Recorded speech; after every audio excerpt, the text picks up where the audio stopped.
Oh yeah. Yeah. Well, now it's a somber occasion. I'm gonna miss you guys. So it's a very somber day for me.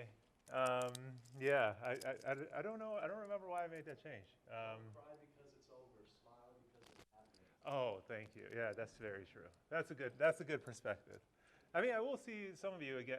Who's taking 374 in fall? Yeah, yeah. I just Oh, switched. no one else? Wow. Okay. Jeez, I thought more people would be taking it. Okay. Well, well, I'll see some of you again. So yeah, good. Um, good. Well, it'll be nice to see you, Dominic, in fall. Um, okay. Well, today is the last lecture of the semester. 26 lectures down. Hard to believe. Um, and so I wasn't really sure what to do today. So you know, there's not going to be I mean, some bookkeeping. I guess I'll announce this in the front, and there's a slide in the back. Is that midterm 2 grades are pretty much graded. There's like one thing that we're arguing. I mean, there's one thing. I'm just going back and forth on the curve. I'm going to curve it. I know I'm going to curve it. Why not curve it, right? The grades were pretty good anyway, but it's not necessary. But why not? So I'm just going to set something this evening, something that seems right, and then probably just make and match the average of the midterm one. So that's almost great. I'll release it this evening. The homework 1 grades are all done. Hopefully you guys check. Make sure they're all done. I have to do the import process to Canvas, and you guys don't see this, but Canvas is evil with import processes. So that'll take me a day. Like that always takes me like a day of just messing with Excel files. So I'll do that probably on the weekend, just to give everyone some play, just so you could play with it. Project is due next Monday. And I have to set up that grade scope assignment. So it's just going to be submit a report in your code and zip file on grade scope. That'll be that. And the competition is officially closed, but we're not going to announce the winners yet because Suyeon's going to reach out to the top teams and verify that everything was done according to the book, according to the rules we laid out. So congrats to the people that won. Hopefully all that code checks out. So, and we'll announce it later in the week. So that's all. So that's all good. So that's all bookkeeping, and the conflict is on Monday, by the way. So anyone who's missing an exam who didn't take midterm 1 or midterm 2, that's going to be on Monday.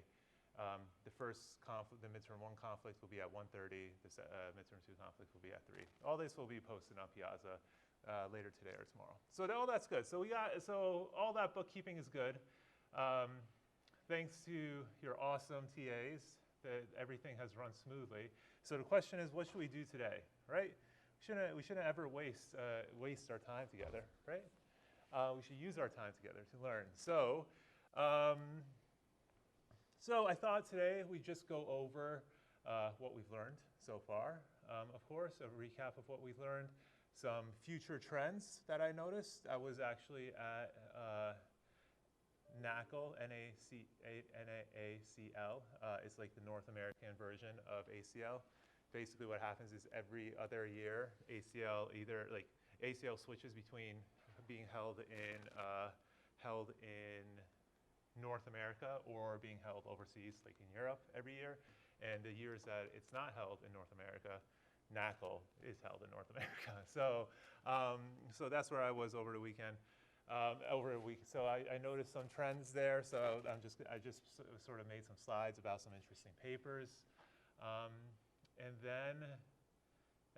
then we'll finish it at that. Okay, so let's start off with. Is this not full screen?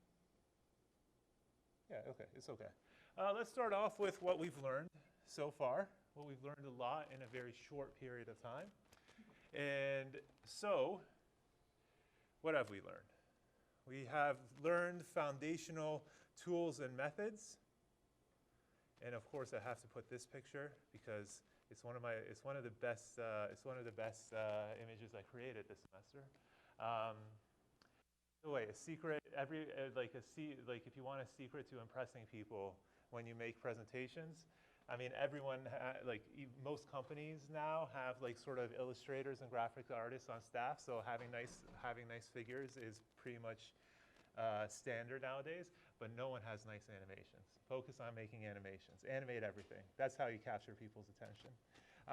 But the first thing, we started off the semester by learning some tools and methods. We upped our Python skills, lots of matrix and tensor slicing and manipulation. We talked about views.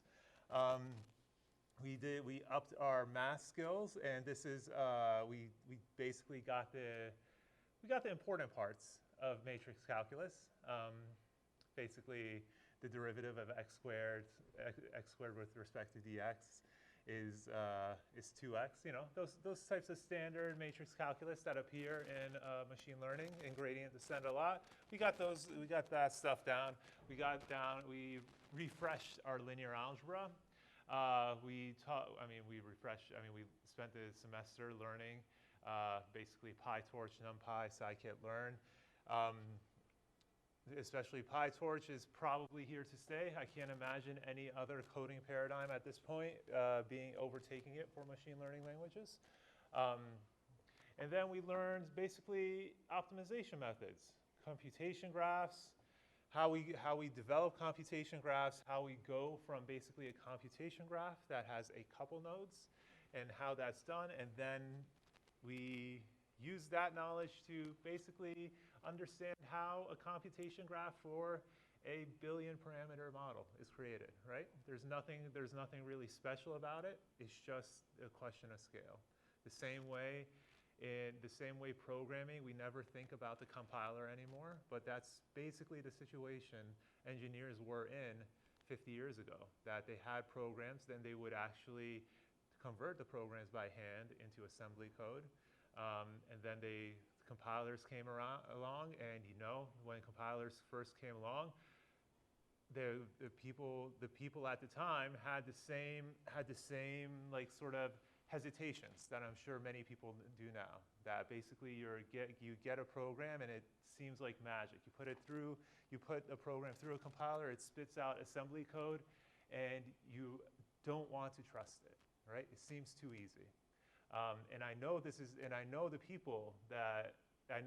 true, that people had the same feelings, because I used to work for a man named John Ruttenberg, who is in his 70s now, who was pretty much there when Clang was being developed. He was one of the early people that led to Clang's development, and he said the same thing. Like Clang, like, you know, when compilers were first like sort of coming into the scene, you know, it was a hard pill to swallow. It was a hard thing to trust. Always a new technology is hard to trust. So, but eventually, you know, it just keeps working, and you trust it. Same thing here. Computation graphs, we started off with some very simple functions, some very simple, you know, f of x, g of x, h of x, all those blocks, and then we learned how to compute the gradient back. All that could be automated, and then we sort of left it, right? We went on to bigger models, and we just sort of trusted PyTorch that it would compute the computation graph the same way that we did it ourselves. And it does. It absolutely does. And I know it still feels like magic. It feels like magic to me a lot of times, but that's just exactly how it works. It's just on a much larger scale, and it's kind of amazing what a difference having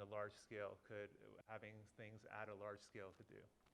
And then we talked about basically primal optimization, gradient descent, the different types, the different aspects that go into gradient descent. So remember,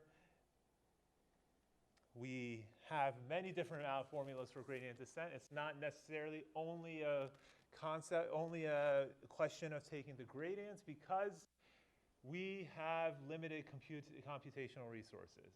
So there are issues like vanishing gradients. There are issues like underfitting, overfitting, unstable descents, and learning how to modify our gradient descent algorithms through primal optimization makes a huge difference, right? It won't necessarily get you a different minima, but it will get you to a particular minima faster.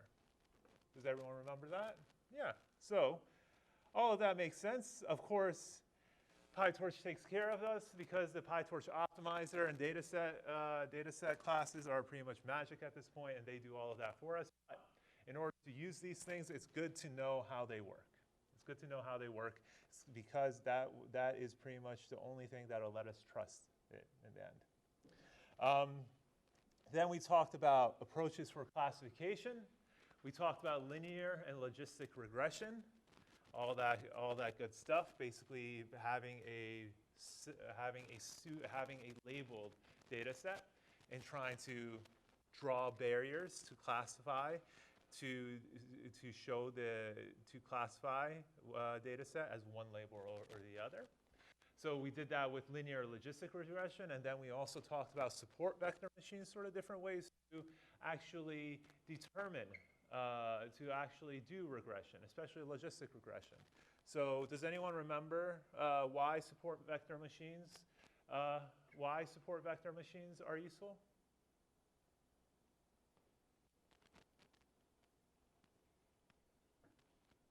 Like, why not just use logistic regression?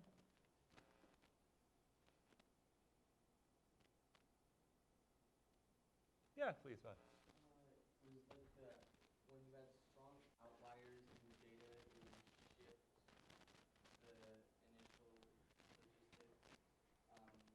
That's Yeah. in the linear fit.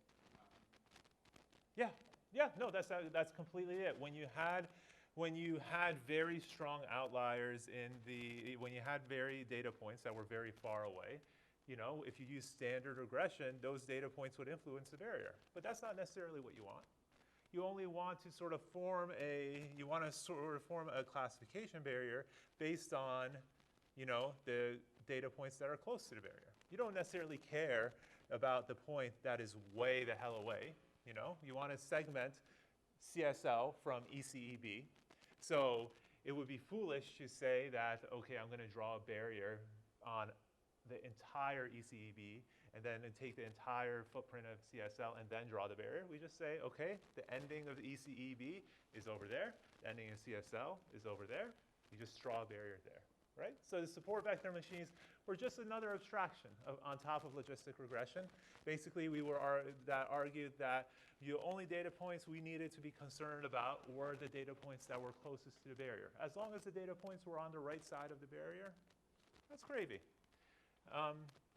But we just wanted to put a barrier that basically segmented the two data points on the correct sides, and we wanted to have a little bit of margin, right? We wanted to create a little bit of margin so that the data points are not just on the correct side, but they are a little far from the barrier. So that little sigmoid shape, it could be, these data points could be 0 or 1 according to that sigmoid shape as much as possible. Right? Yeah, so that was the classification stuff, and then we had our midterm. So that was sort of where our first midterm ended. Then we came back and we talked about deep nets. We talked about supervised versus unsupervised learning. So up until that point, we had talked about supervised learning, which was having data points that were all labeled as positive or negative samples, or as 1s, 2s, and 3s, whatever. And then that's not really how data exists in the real world. Most data is not labeled. So what do we do in that case? How do we handle data that's not labeled? Well, we had several unsupervised techniques. So principal component analysis, k-means clustering, Gaussian mixture models. These are all unsupervised techniques to help us organize data without looking at their labels. Right? So that was important. We talked about neural network methods.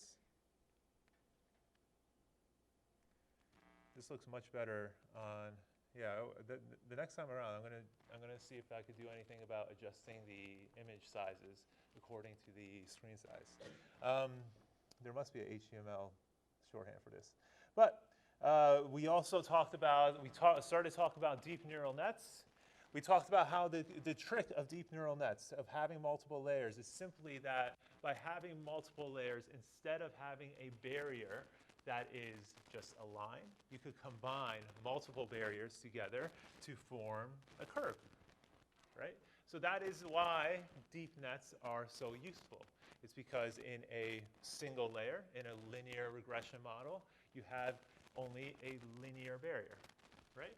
But in a 2-layer model, 3-layer model, whatever, you could have 1 linear layer, 2 linear layers, 3 linear barriers, and then you combine them all to form a nice little curve to be able to classify more complex data, more complex nonlinear data sets, right? So that's the idea behind deep neural networks, that you need multiple layers in order to combine different classifications. And by having multiple layers, you combine these different classifications, and you could get more complex classification barriers. Right? We talked about image. We talked about image network. We talked about deep neural networks in the context of images, which really is just any network that uses convolutions or pooling, multidimensional convolutions or pooling, to process large multidimensional data. And then we talked about recurrent models, which were just basically any model with a hidden state, any model that had memory to process variable length sequential data. Okay. And then, finally, we ended our semester talking about transformers, the king of all the models. And transformers, the secret to transformers is they have one thing that none of the other deep neural networks we talked about had, which was this little attention mechanism.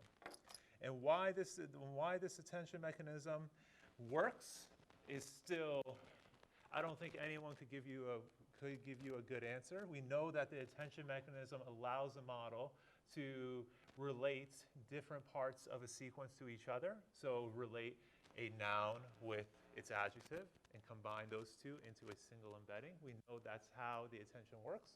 But beyond that, beyond exactly knowing the thought process, knowing why having multiple different attention heads, having multiple different attention layers, how that all works, that's still somewhat a mystery. We just know it just really works well, right? So this transformer model is pretty much what's enabled all the modern glorious large language modeling, all the glorious large language models that I'm sure most of us have used today. So we go from basically nothing. We went from nothing, just simple linear algebra, down to basically ChatGPT. And that's it, right? And at every step of the way, none of the individual steps are at all difficult. That's the thing I want to stress to you. I think one of the things that you guys will learn one day when you're standing in my position is that the people up on the stage as CEOs, they seem like super intelligent people. They might be your heroes. They seem like gods. Believe me, once you see them up close, they're just men, all of them. They're not especially bright. They're not especially like, they don't have insight that they don't have any sort of insight onto these models. At least not the people that are most famous. There are truly intelligent men, and there are truly amazingly intelligent men. I would put like Donald Knuth. I would put Dennis Ritchie. These are the people that are truly intelligent, that are truly amazing, aren't the people that you are seeing on stage. But the important thing I want you guys to remember is that the people that you're seeing on stage are just men, and every one of these technologies is not anything super impressive.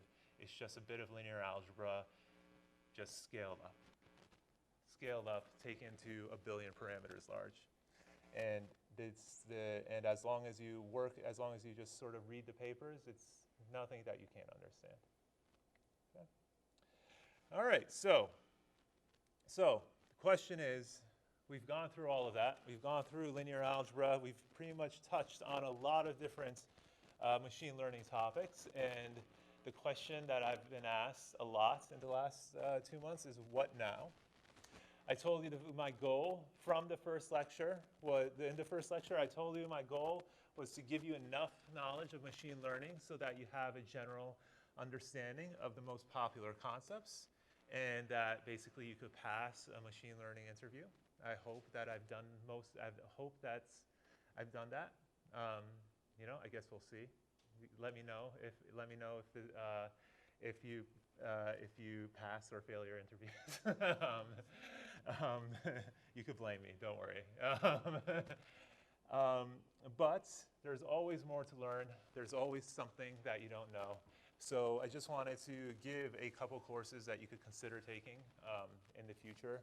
I don't know how many of these are offered next semester, but you know, it's all cyclical. I always recommend, Alex Schwing was the original creator of this course. And I actually don't know if he's still on sabbatical or not, but ECE 544 pattern recognition was always his baby. I highly recommend it. It deals with the same topics that we've discussed, basically all the same topics we've discussed, but he goes into a much more theoretical backing of it. Talks more about probabilities, goes into sort of the probability theory behind it. Probability was my absolute worst subject in school. So this course was actually great for me. I got to avoid it. But it is important. So it is important. So pattern recognition. There's a couple other sort of more theory-focused machine learning courses. There is a course in 498. I don't know exactly. This course is going to be developed. It's going to be offered for his first semester. Next semester, it's called LLM Reasoning for Engineering. I don't know exactly how it is going to be, but any course on LLMs is always going to be slightly more theoretical, only because it's hard to have the computing resources to design your own LLM. So always with LLMs, you'll see a lot of these papers are just sort of evaluating LLMs and trying to decipher what they reason, what they understand, what they don't understand. So I imagine it's going to be a more theory-based focused, but anyone that takes it, let me know how it is. There's also CS443, reinforcement learning. Reinforcement learning was one of the things I really wanted to get to, but the time didn't permit. But the reinforcement learning is simply you could think of it as machine learning, but for structured games. You know, I'm sure all of you have seen sort of papers and announcements of, you know, we've developed a machine learning, we've developed an AI that could beat human players in Go, for instance. That was a big thing a couple months ago. So all of that is done through what's called reinforcement learning, and all the reinforcement learning is sort of developing loss functions, or as they call it, like reward functions reward functions that are relevant to the game that's being played. So the CS443 is very theoretical, on the very theoretical end of reinforcement learning, but it is a very useful discipline, especially with, like, if you want to get into, for instance, the financial analysis, financial stock trading and stuff like that. All of that is sort of done through reinforcement learning. And there are a couple other applications-focused machine learning courses. 444 is for computer vision.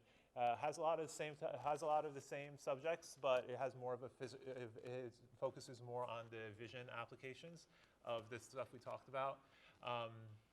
And it does have some interesting hands-on assignments, lab assignments. So if you've taken this course, you should be in good shape to the other course, and you'll learn something. So, or 447, natural language processing. A lot of natural language processing is pre-processing the data. So we talked about tokenization. We talked about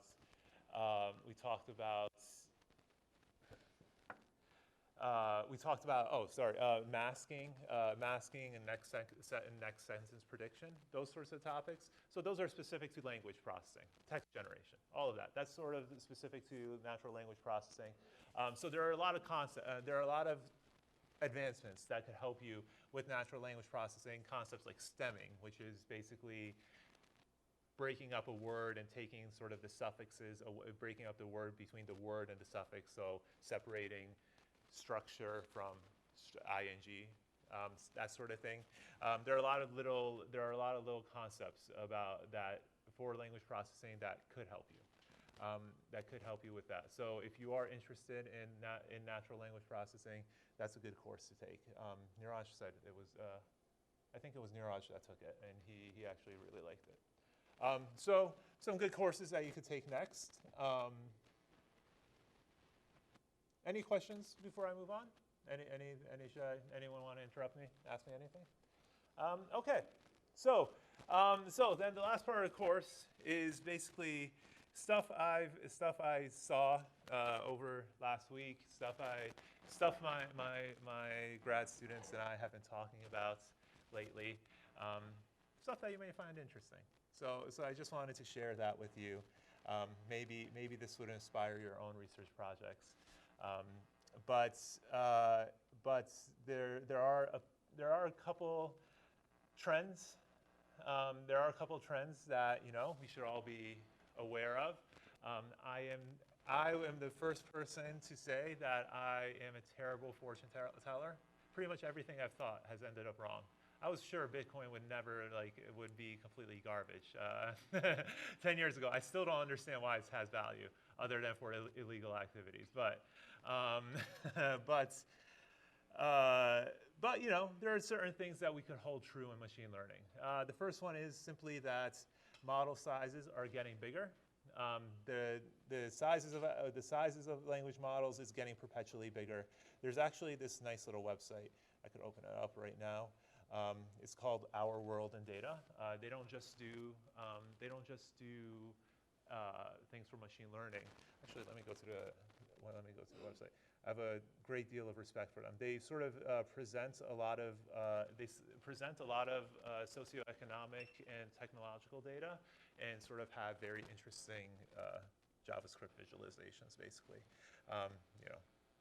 Interactive and JavaScript visualizations. Very cool site. ourworldindata.org. But they do have a bunch of data on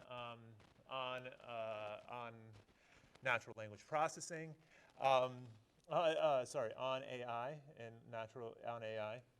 So one of the pieces of data they have is that they have data on a lot. I think most of the major large language models that have been released.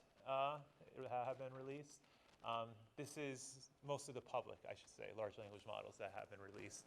So you could check out some of the parameter sizes. For instance,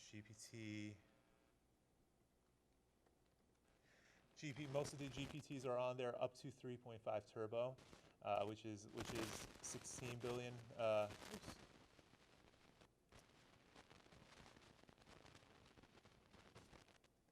GPT, come on.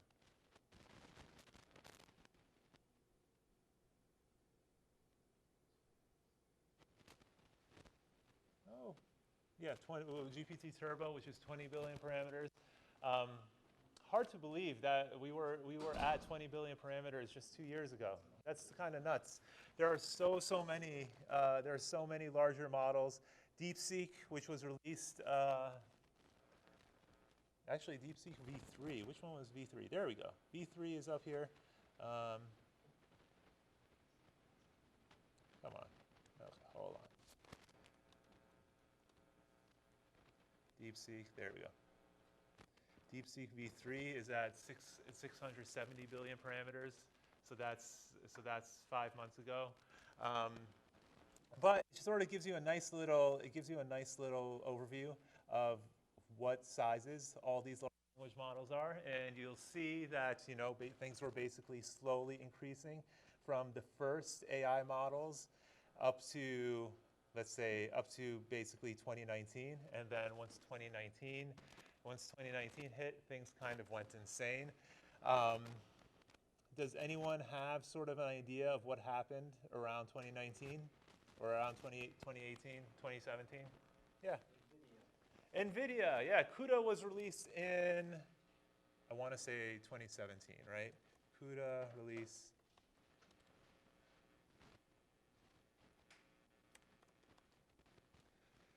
No, not 2006. I'm thinking of, yeah, around 2015, they released the neural network libraries. Yeah, there we go. 2015. So NVIDIA, if we actually look at the data here, so 2006 would be right here-ish, would be right here. So you see sort of a slow progression. AlexNet comes out in, when was AlexNet? 2012? Yeah, 2012, yep. 60 million parameters, and then things just sort of spiraled out. Kind of interesting. So it's kind of interesting how slight little technological changes could spur everything forward. I actually like to look at some of the earlier models, see what the earlier models people were doing, what they were like. Does anyone have an idea of what Theseus is? One of their first AI models? This was something. This was a demonstration by Claude Shannon of the famous computer scientist. And so this was basically his maze finding mouse. So in 1950 he demonstrated, but he basically built a machine. He built sort of this maze. With a robot mouse. The mouse itself wasn't actually a robot. There was like a magnet under the table that helped guide the mouse. But he built this table, he built this maze, and then he built this robot mouse, and then he had a computer under it. And so the mouse basically went through the maze and mapped out the maze, and then he would pick it up and then put it at the beginning, and the mouse, after mapping out the maze, it would go from the beginning straight to the end. So that was one of the earliest forms of AI, which was just simple pathfinding. So it's kind of amazing to think that a simple pathfinding algorithm, basically like Dijkstra's algorithm, that was AI in 1950, and 70-ish years later, AI is basically emulating a human being. Yeah, so a lot of these early models are simple. A lot of these early AI systems are basically systems that were developed for specific tasks, like chess. I think there's an MNIST one somewhere in 1990. The LCMs. There is an MNIST one. Mixture of linear models. That was 1994.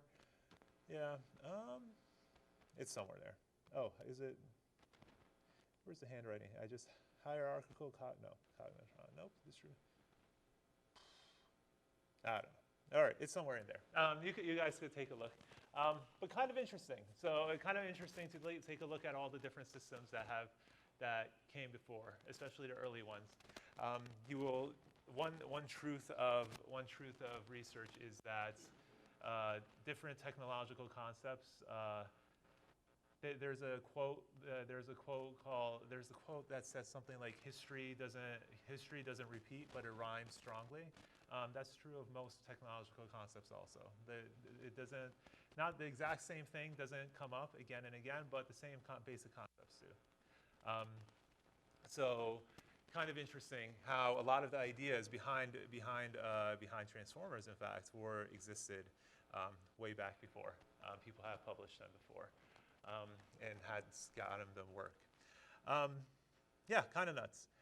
But anyway, the point of this graph is to show that the number of parameters is increasing at an exponential rate. We are right around the 1 trillion parameter mark. DeepSeek v3 is the most popular large open source model that has that order of magnitude. Some of these other models have a similar order of magnitude, but they kind of suck. So they haven't gotten too popular. GLAM was actually interesting. Does anyone remember GLAM? GLAM came out, 2021, was by Google. And so GLAM was, again, a large language model. Same basic idea, had a transformer. It was basically a basic transformer model, but it wanted to be a generalist model. So I actually had a picture for it. Yeah, it wanted to be a generalist model. So what they did especially back then when the compute power was still not, I mean, the GPU compute has been rising exponentially, right? So, but I think this was before tensor cores. So what GLAM did was basically, in order to have a generalist model that could do multiple different things, they had a layer that is, what was it, mean of, yeah, mixture of experts, thank you, mixture of experts, there we go. They had a mixture of experts layer, which was basically the models, which was basically 64 different networks. 64 different networks, and when the model was given a particular task, the network itself would choose two of the experts through gating, and then pass it through and do the transformer computation as normal. So the model itself had 1.2 trillion parameters, but only a subset of those, only a fraction of those 1.2 trillion were used for actual inference. Kind of an interesting way to do this, because inference time is actually becoming a bottleneck, right? I'm sure we've all used ChatGPT, you know, like those seconds that it takes, like you ask it a question and it does take like 5-10 seconds. That's not pleasant, right? It's not pleasant staring at a screen. So this is sort of a way to rectify that for larger models. I don't think really any large AI model, I don't think any large company is considering that anymore. But yeah, so the one truth, so future directions, we know models are getting larger. We know that we're going to be past the 1 trillion parameter mark very soon, if we're not already. GPT-4, I mean, OpenAI has since reneged, I mean, has since abandoned its name, and so it's not super open anymore. So we don't know how big things like ChatGPT-4, GPT-01 are. I would put a lot of money on them being over 1 trillion parameters, but you know, we don't know. But definitely Llama 4, Llama 4 DeepSeek are all up there, and the next iterations will be above that very soon, if they're not already. As a side note, we also know that, no, let's make this a slide, yep. There we go. We also also know that, you know, these models are getting exponentially bigger, but we also have feelers. We have suggestions out there. There's some literature that suggests that, you know, maybe the models don't need to be so big. Maybe the models don't necessarily need to be so big. So there's a very famous paper that's called "Textbooks Are All You Need," sort of a play on the original Vaswani paper. That basically these guys filtered a bunch of data. They basically took the whole training set that people commonly use to train large language models, and they filtered it for only the best examples. So they took Stack Overflow, and they took the best possible examples of Python codes, and they trained their own coding language model to assist in writing Python code.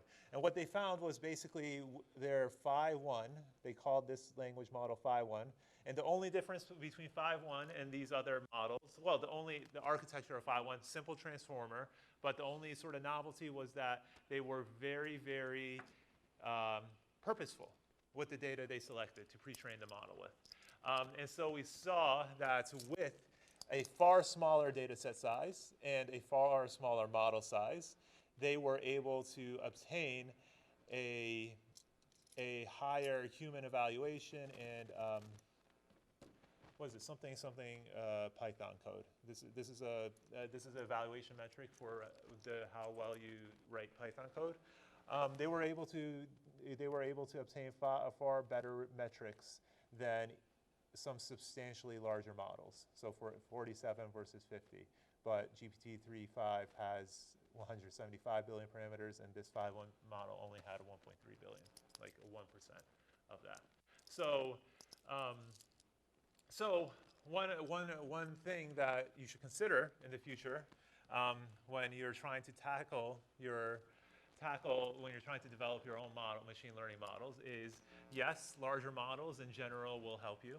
There's no denying that with enough brute force you could overcome anything, right? But you know, there's only so much brute force. there's only so much iron you could put on your bar before your body breaks finally. So you have to sometimes pick your battles. You have to sometimes be cautious. And one way to pick your battle, and this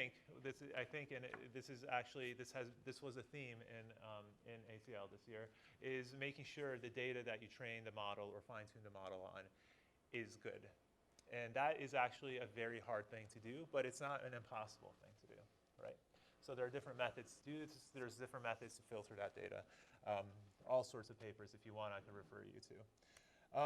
Other things to consider. Is there enough data? Again, same guys. Actually, no, this is Epic AI. Epic AI did sort of analysis. These guys publish papers on machine learning every so often. But they sort of did analysis that basically analyzed the amount of training compute time for each of the large models. So we see that the newer large models, they need way more training time than they just keep needing more and more training time. So GPT-4 itself has a training time of 95 days. Yep, 95 days.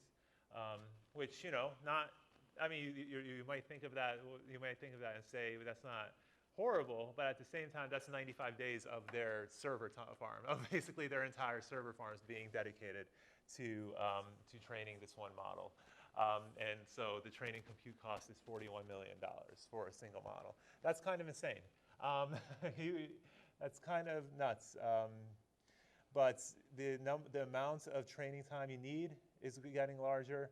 The training data set size that you need is getting larger. So we have a data set size, it's increasing exponentially. A data set size as number of tokens, 1 to e to the 14, that's quite large. And if we actually go, larger data set sizes mean more training time, which means more money required to train these models, right? So there is definitely a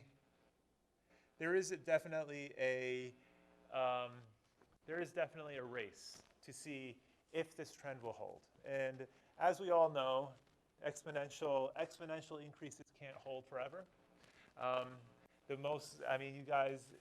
You guys are lucky. You sort of, I don't know, have you guys had to hear Moore's Law like 500 times in your undergrad? Oh, they're still doing it, huh? So 10 years ago, or 15 years ago, God, when I was an undergrad, literally every class, they would bring out Moore's Law. The number of transistors on a chip is increasing exponentially, blah, blah, blah, blah, blah. I wanted to kill Gordon Moore because I had to hear his name so much. And to be fair, that's his joke, by the way. That's poor Gordon Moore has said several times that the thing he doesn't want to be known for is Moore's Law, and every engineering department in the country is like, nope, this will be on your gravestone. But the reason I bring it up is because Moore's Law has, while I wouldn't necessarily call it dead, it's probably not as strong anymore. For various reasons, but the biggest one being like a transistor can't be smaller than an atom, which it is. It's getting close to almost right now, right? So the same thing over here. There's sort of an exponential block. There's sort of a block that's coming up, at least according to the guys at Epic AI, which is that, you know, each of these models, and by the way, this is up to 2022, I think 2024? No, Llama 3 isn't. Llama 3 isn't 2024, is it? Oh, maybe it is. So these guys, Oh, I guess they updated it. Okay, so these guys originally published a paper in 2022 with the suggestion that if slowly we are running out of data. I think they updated their graph, which good kudos to them. But basically, they took a couple of the big models and plotted how much data each of the models sort of took to train, and then they estimated the amount of data that just exists, like ever, right? So this includes the data on the internet. This includes data in libraries, all the images that exist, all the video that exists. You know, this is sort of all the data, and it is growing. It is growing, but it's definitely not growing as fast as the training data size, the training corpus sizes of large language models. And so their argument in the paper was simply that eventually you're going to run up against a bottleneck where the amount of data that you need to train your large language model is going to become very comparable to the amount of data that exists completely. And then when this happens, the benefit that the large language model gets from this data is going to slowly diminish, right? The exponential progression improvement of large language models is going to slowly even out, because up until this point,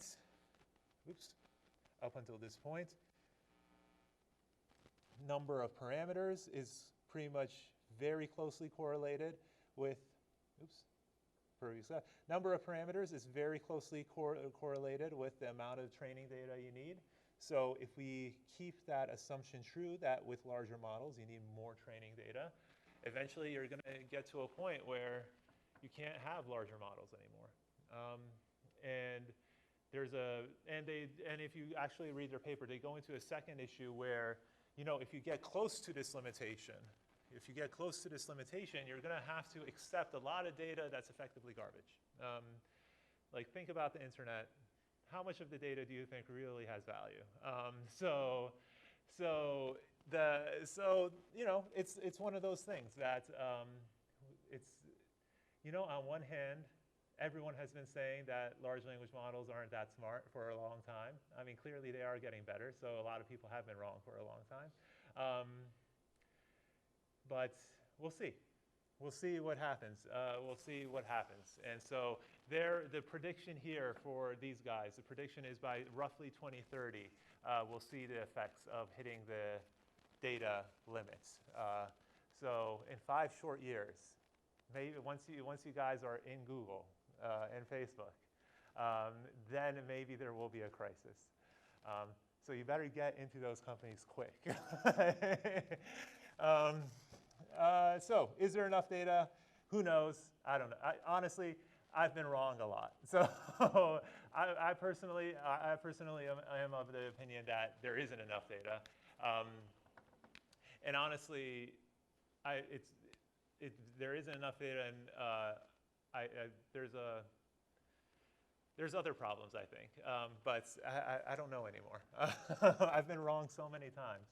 So the bigger question, I guess, is the bigger question that at least has existed for the past couple of years at most of these machine learning conferences is, are LLMs actually intelligent?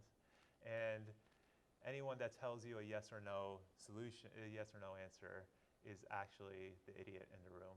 The real question is that, you know, depending on who you ask, they'll give you 2 very different answers. So for instance, there is the argument that yes, modern LLMs are intelligent. There was a paper about a year ago, I think almost exactly a year ago.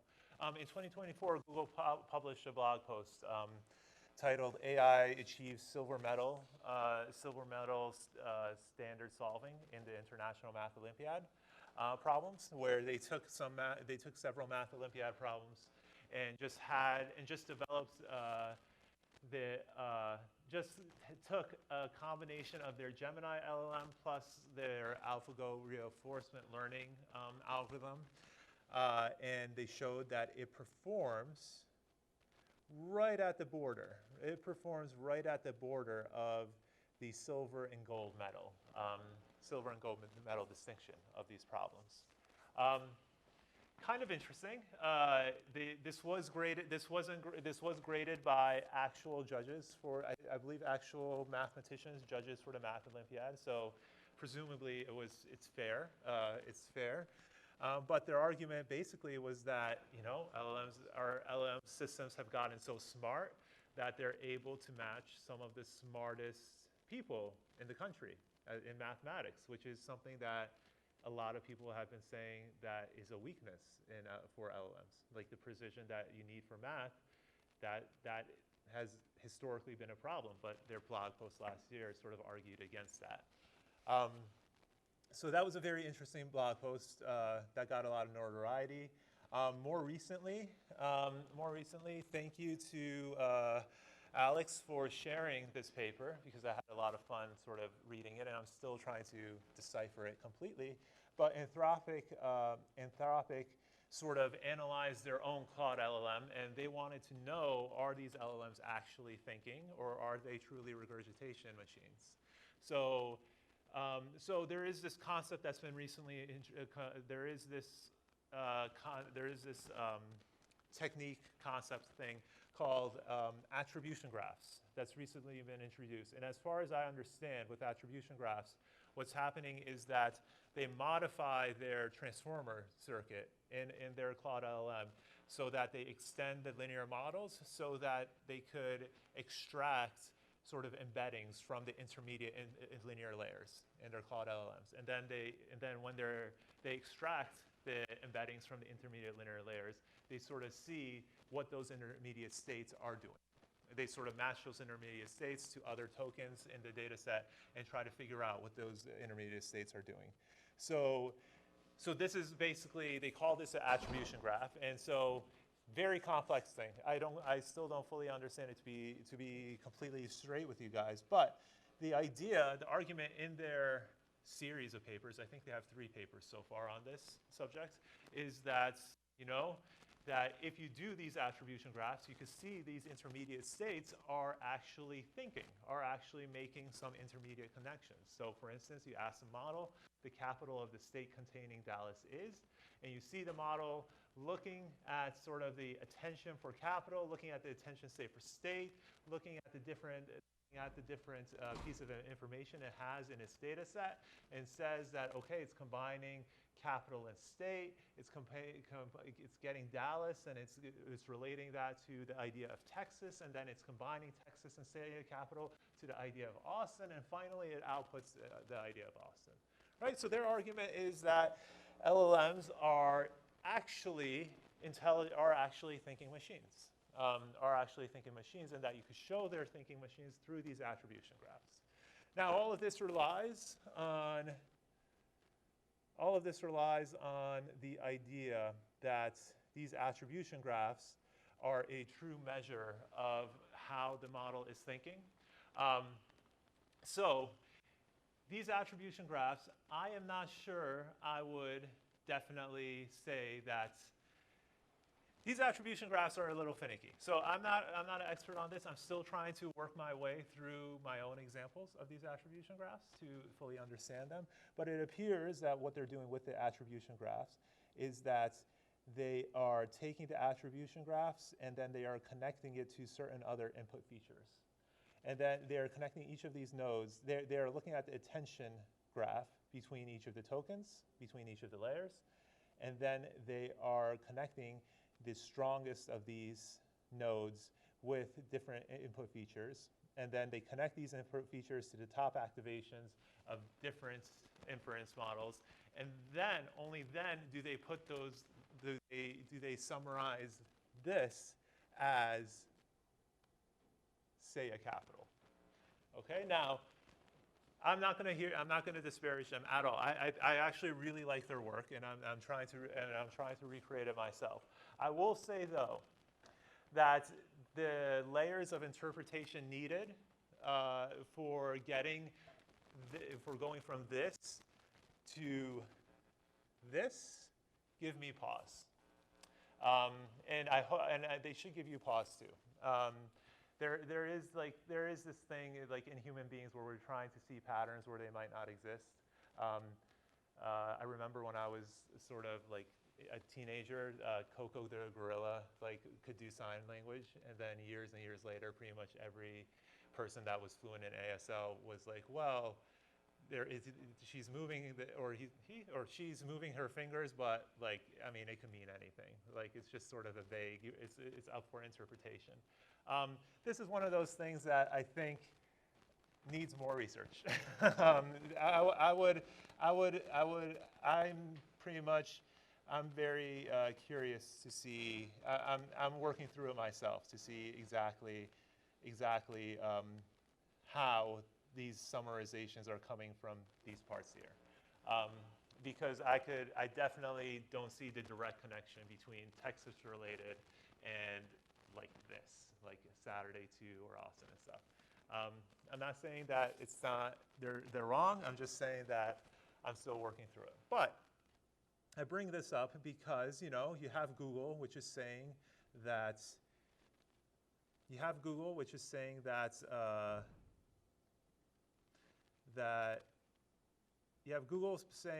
know, our LLMs could do math with the best of them. You have Anthropic saying our Claude LLM has some level of foresight, of thought process. That suggests intelligence too. So you have these big companies saying that the machines are indeed intelligent. On the other hand, of course, you have other people that argue that the machines are not intelligent. So, for instance, this paper that was just published at NACL, actually, at NACL this past weekend, they created a data set. They created a data set of 2,000 math problems, and basically organized the math problems in sort of a math taxonomy. So, you know, they organize mathematics into pure and applied. Pure mathematics go to algebra, calculus, number theory, combinatorics. Combinatorics could be broken up into basic, enumerative, graph theory. Graph theory is broken up into origin of graph theory, trees, coloring, matching, planar graphs, all that. And eventually you get down to like wherever the problem is, right? You get down to the problems which are the leaf nodes of this graph. So the whole point of this paper was to try to determine if large language models are good at math and which math are they good at, right? And so they did a whole complex analysis, which I won't like summarize completely, but they did. But if we look at it briefly, they did evaluate their data set on some of the most popular large language models, and we do see that in general, the models don't perform great. Somewhere around 50 to 60%, maybe up to 80% for the big O1, for GPT-O1 Mini. But nothing to suggest that these language models are exceptional, right? This is something that you would expect. You would expect better from a undergraduate student, right? Even a high schooler. So that was their. So they did a whole level of analysis. I highly recommend the paper. It's not too difficult of a read. And so, you know, they had some different quotes. We observed varying level of explanation completeness across different topics. They have this thing where LLMs frequently engaged in circular reasoning, where they took the solution, they had to prove something, so they took what they had to produce, started off of that, then reasoned down to the same thing. This is an example of circular reasoning. They had this analysis of blind memorization where the LLMs had previously seen a problem that was very similar to the one that they were being tested on, but the one they were being tested on was changed slightly to like completely change the meaning. And they found that the LLMs had trouble breaking away from the original answers that they had memorized in the prompt. That I think we've all seen, right? LLM, sort of like when you're dealing with GPT, if you give it an example and then you're like, no, not that, it has trouble understanding, stop thinking of that, right? So this was like a big thing when they evaluated the data set. So even the answers that the LLMs got correct, They argued that a lot of the answers that the LLMs got correct were just basically luck. The reasoning was flawed, so it still was invalid. Then you have other papers that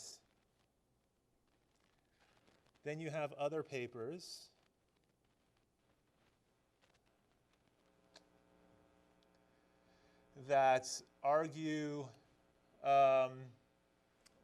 against Google, that directly argue against Google's results. So as far as the Math Olympiad thing goes, we had a not exact rebuttal, but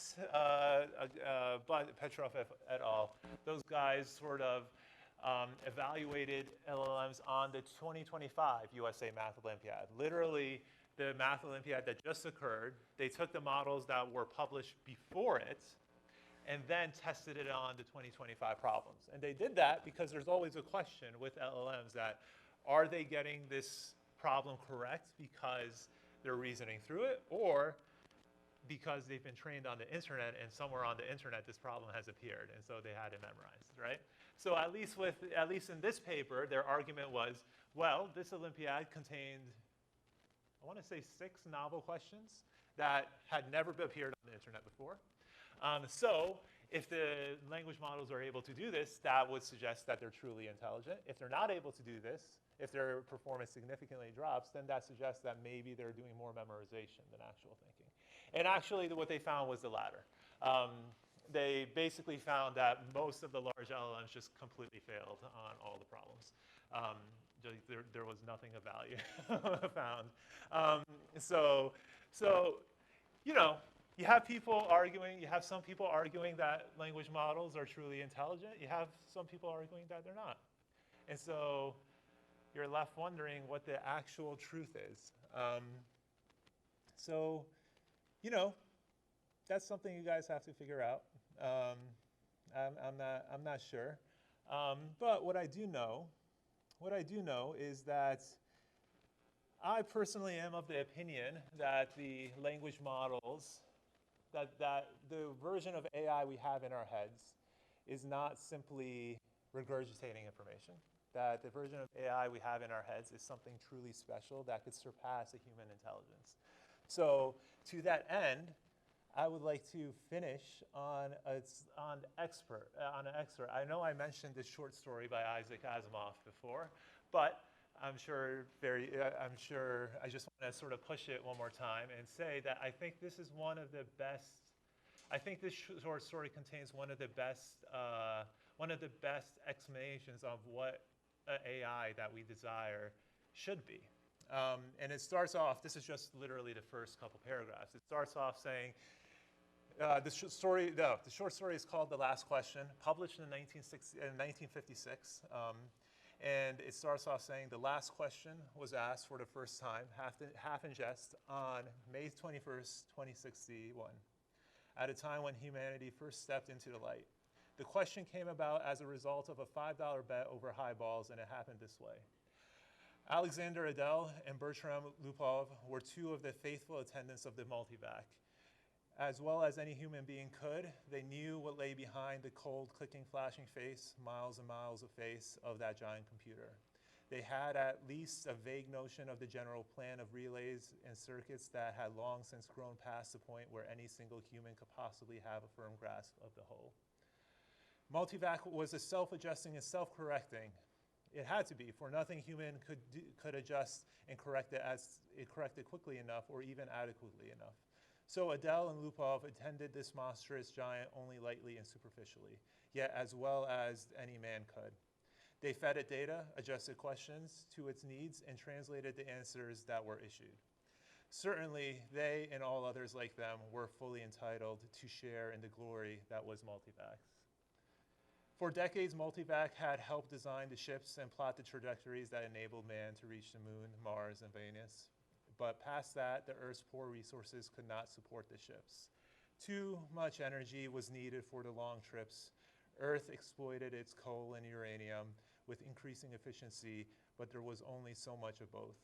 But slowly, Multivac learned enough to answer deeper questions, and more fundamentally, on May 14, 2061, what had been theory became fact. And then the story goes on to where the engineers ask multivac the last question and what multivac's answer eventually is. So I don't want to spoil the rest, but when you have a moment, take a look.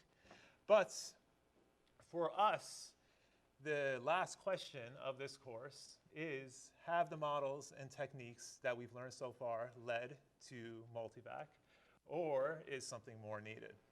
And are the LLMs we develop the infancy of an intelligence that surpasses anything human beings can fathom, or are they parrots incapable of acquiring new novel knowledge, and instead remixing knowledge painstakingly acquired by truly intelligent beings?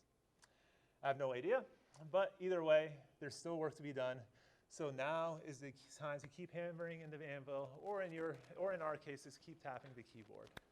And with that last question, I think we could say that that's it for this semester. I mentioned all the homework grading is done. The midterm grading, 2 grading is done. I promise I'll release it today or tomorrow. Project reports are due next Monday, and code is due next Monday. If you miss the exam, conflicts are Monday. And most importantly, have a good life and take care of yourselves, and feel free to ping. Thanks for everything, guys. All right. Oh, I should say, any last questions? Besides that one. All right, you're free. Okay.